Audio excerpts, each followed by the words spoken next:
Pakistan ternyata menggunakan rudal udara jarak jauh Cina PL-15E untuk menghancurkan pesawat tempur India termasuk Rafale buatan Prancis dan Sukhoi 30 buatan Rusia. Otoritas India telah menemukan bagian-bagian rudal buatan Cina di Hoshiarpur, Punjab setelah eskalasi militer baru-baru ini dengan Pakistan. Media India mempublikasikan foto-foto sisa rudal tersebut, meskipun keadaan di sekitar keberadaan rudal di wilayah India masih dalam penyelidikan. Seperti diberitakan sebelumnya, India dilaporkan kehilangan sejumlah jet tempur mereka di hari pelaksanaan operasi Sindor pada Rabu 7 Mei 2025. Menteri Pertahanan Pakistan Khawaja Asif mengatakan 5 jet tempur India dijatuhkan dalam serangan pada dini hari itu. Ada 3 Rafale buatan Prancis serta 2 pesawat buatan Rusia. Awalnya Asif dan para pejabat pertahanan Pakistan tidak menyebut cara menjatuhkan jet-jet India.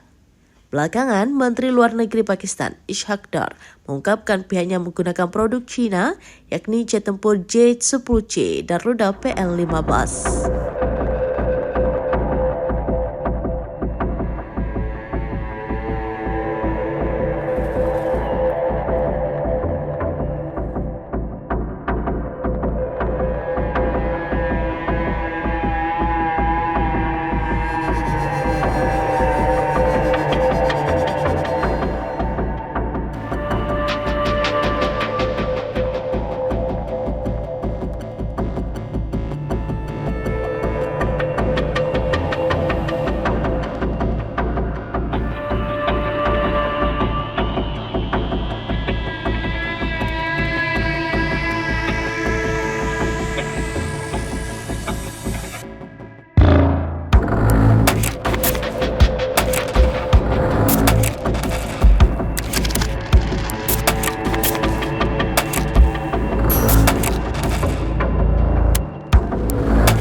Download Tribun X sekarang, menghadirkan lokal menjadi Indonesia.